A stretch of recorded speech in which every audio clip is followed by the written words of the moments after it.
Hey, I'm Evan Arkin, And I'm Greg Peloquin, but you can call me G Pelly. and we're going to talk about the match between Stephen Thompson and Daniel Hahn. I think Stephen's on the right playing Black Red Infect. And Daniel Hahn is playing his own Jund Vampire's Brew. G Pally, who do you think is actually going to be the aggressor in this one? Well, Stephen Thompson always plays aggressive decks, usually of the Infect persuasion. Yeah. Yeah, like both these players design always come to FNM with their own decks. They always bring something out of left field. And I played against Stephen, both these players actually, a number of times at FNM, and lost to quote bad cards unquote, and just Right. lamented the fact that I lost such horrible cards. Yeah, last FNM I played against Daniel Hahn playing his John Vampire's deck, and he actually had a transformative sideboard and beat me with it, which was really interesting. Yeah. And you would think that the Black Red Infect player that Steven is going to be trying to push through as much damage quickly as possible before Daniel can stabilize with some of his more powerful spells, because he's certainly got the higher top end, right? Right. So it kind of depends on what roadblocks Daniel can present, so he can play the bigger and better threats. Yeah. So who won the die roll? Do we know? Probably. Oh, okay. So looks like Stephen won first. Both players kept, and we're off. That's a Graph Digger's Cage, isn't it? Is that a main deck Graph Digger's Cage? Interesting. That seems like that's an unconventional choice. That is extremely unconventional. I don't think there's anything that hurts him in his deck, right? There's no non-bows or anti-synergy. Not off the top of my head, no. Okay. Does that hurt the Jund player? Well, Greensland, is he playing Greenslands in his deck? I don't think so. He's off. Well, first of all, like this is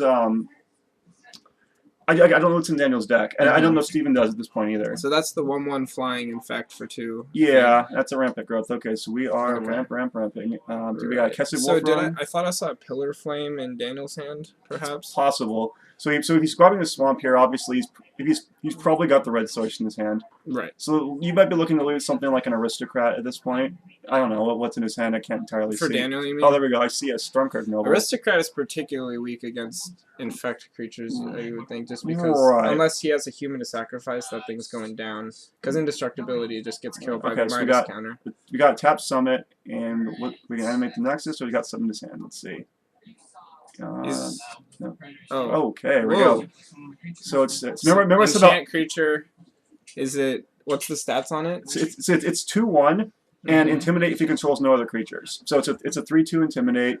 And so you said this thing earlier about unconventional cards. I don't think I've seen that one in the standard tournament recently. Yeah, I mean I find that a little hard as a line of play that I would follow, just because there's nothing additionally protecting the creature. It's just a 3/2 that you've invested 2 cards into. And because Daniel has access to both red and black mana, he should be worried about getting 2-for-1 with removal right here. Well, sure, but it's sweet in situations where they have a bunch of guys. Like where you okay, so how's he doing with the Nighthawk? Dismembering it. Okay. No, that's dismember.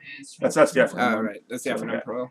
So got truck to 3, so that's 6 in should be 6 in fact. So okay. Daniel's got to do something and something fast. And I think Steven still has 3 cards in hand. So I see Nighthawk.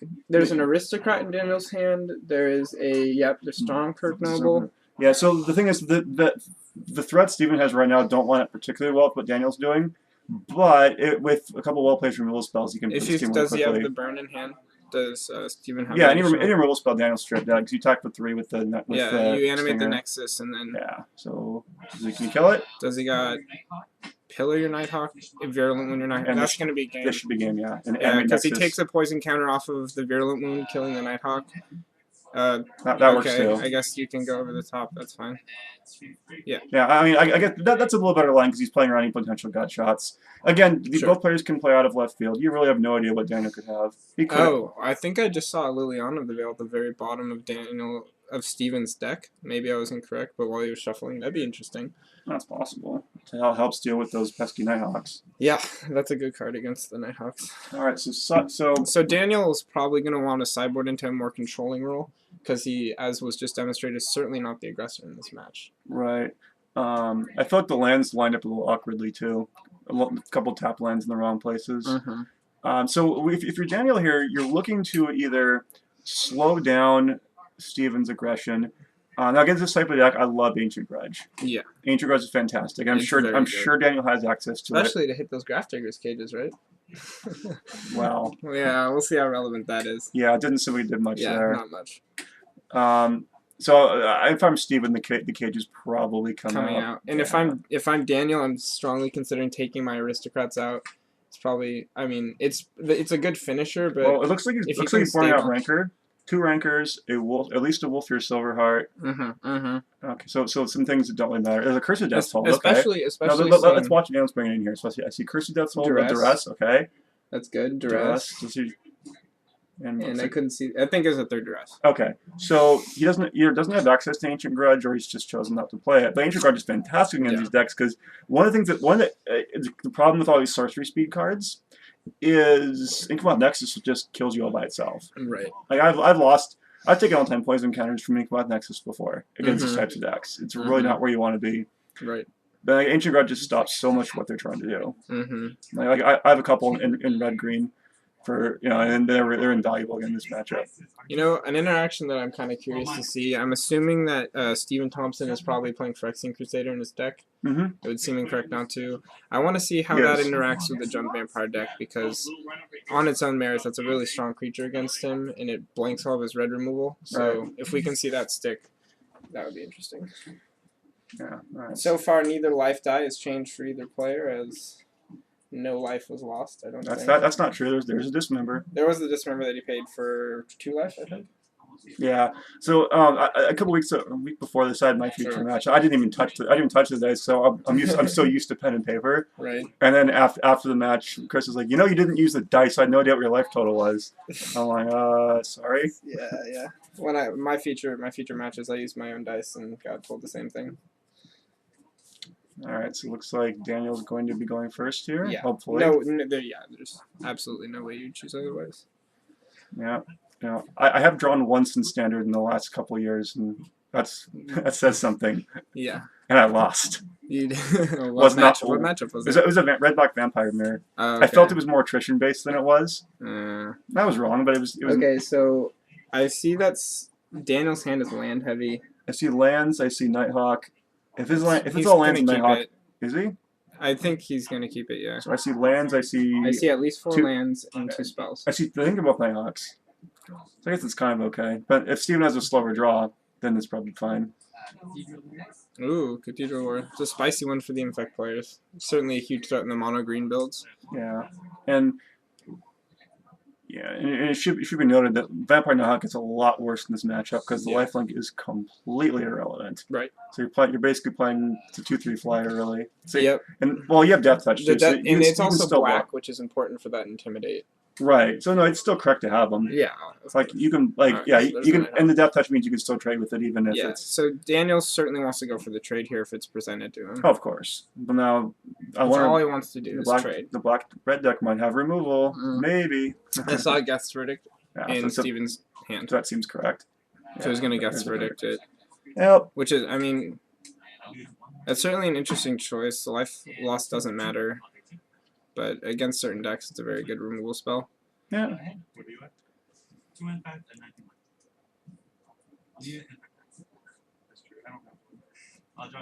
Alright, so what's the name? So Stormcrook Noble. Okay, so can we go? Yep, we can go Nighthawk and Noble here. He's gonna play Garrett on this and shoot it. Even better. Okay. And so I didn't see that in his hand.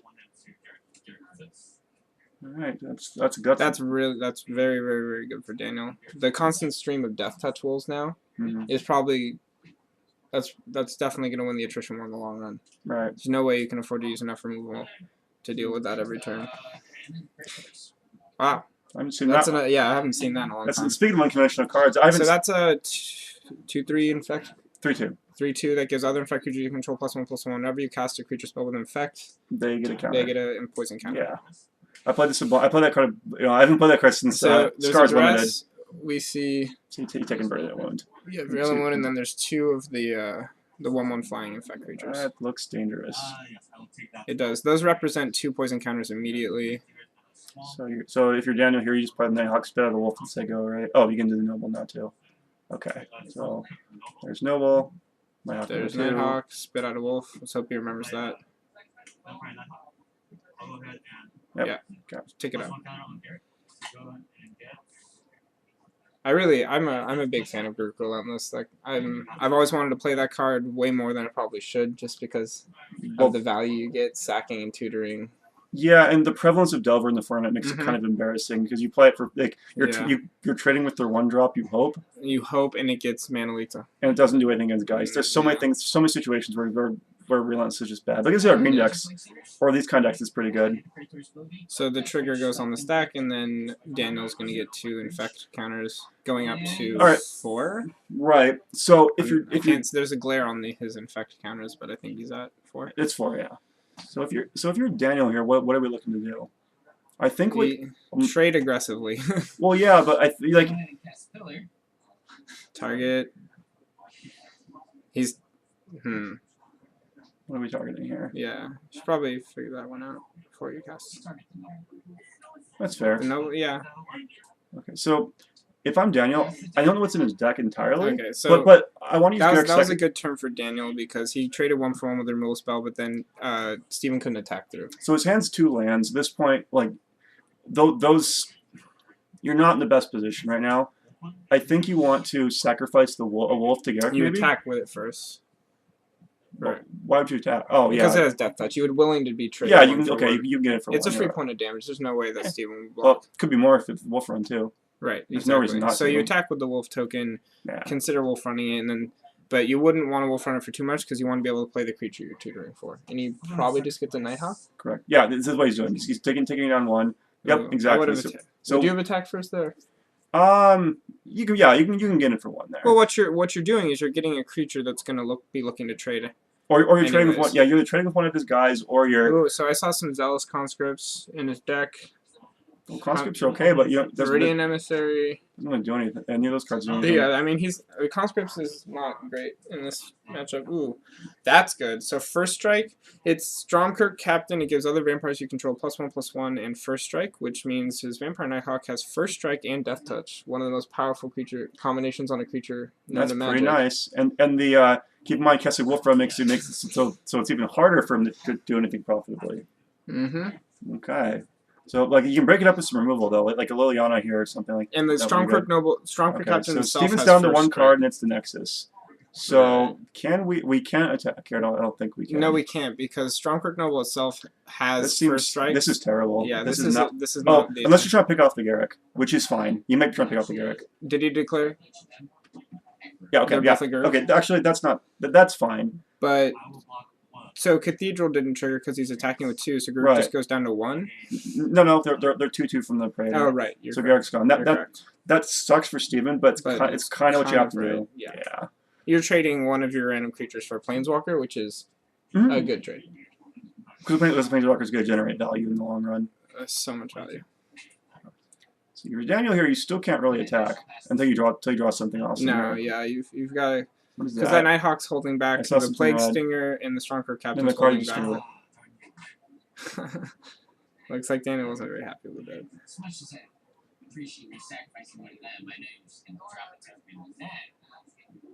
Alright, so what are we doing here? I didn't see what he drew. So you can attack, so you need to bring up the board stall, likewise as Steven. Yeah, you're just looking to draw it out. I mean, Daniel's got more inherently powerful spells in the late game, probably. Right.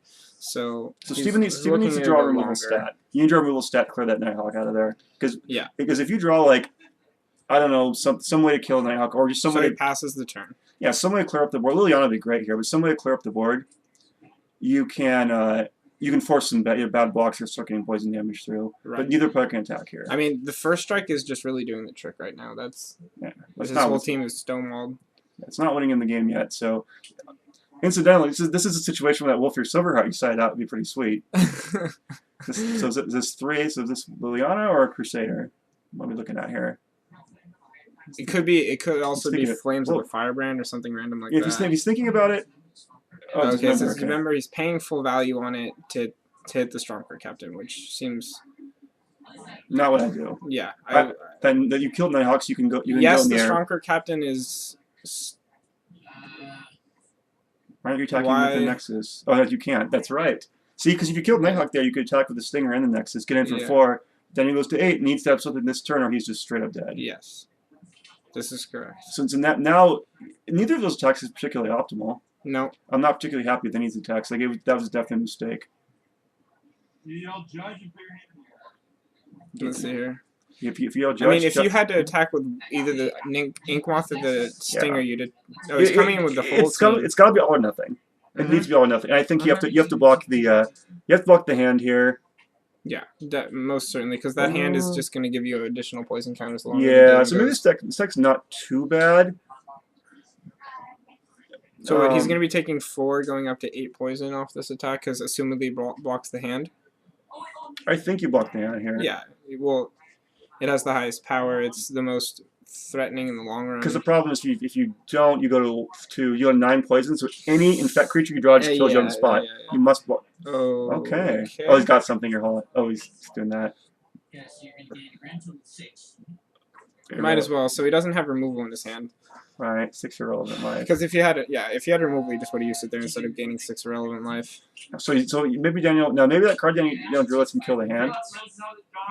Because you need some way to kill the hand. Yeah, that thing needs to go down now. Any infect Steven doesn't have any cards in his hand, correct? So he's drawing off the top. But still, his deck has many infect creatures in it. Right. So. Daniel needs something here, or it's just over. That looked like Viridian Emissary to me. Well, it's a thing. And that blocks Hand of the Predators, but again, he's at 9 poison, so he can't really afford to play around. Right. With trading. Oh, is Zealous Conscripts, Viridian Emissary. So here's where Zealous Conscripts just really isn't doing anything. Yeah, it's 3/3. You don't care about bashing with random infect creatures of theirs, and stealing them for a turn isn't giving you any value because you're on the defense. Yeah, I don't feel like Conscripts is what you want. You should have boarded it out. Well, no, this is an example of, for Daniel's side, misunderstanding your role in the matchup. Contagion class. Oh, brutal. That's game. Should be. Just proliferate, right? Yeah, that's okay. game. That's okay. So that's match. Either way. Either wow, or. So yeah, the conscripts really has no place here. Really hasn't. Because Sideboard, Daniel's the control role. You need removal spells or brick walls, and that gives you neither. What do you think? I mean, I don't know. Maybe he glimpsed the Liliana and left it in for that, but even that's not really good value for him. Yeah. Like more things like Garuk, less things like Zealous Conscripts. All right. Well, congratulations, Stephen Thompson, taking it down. That was a very aggressive black red infect deck. Absolutely.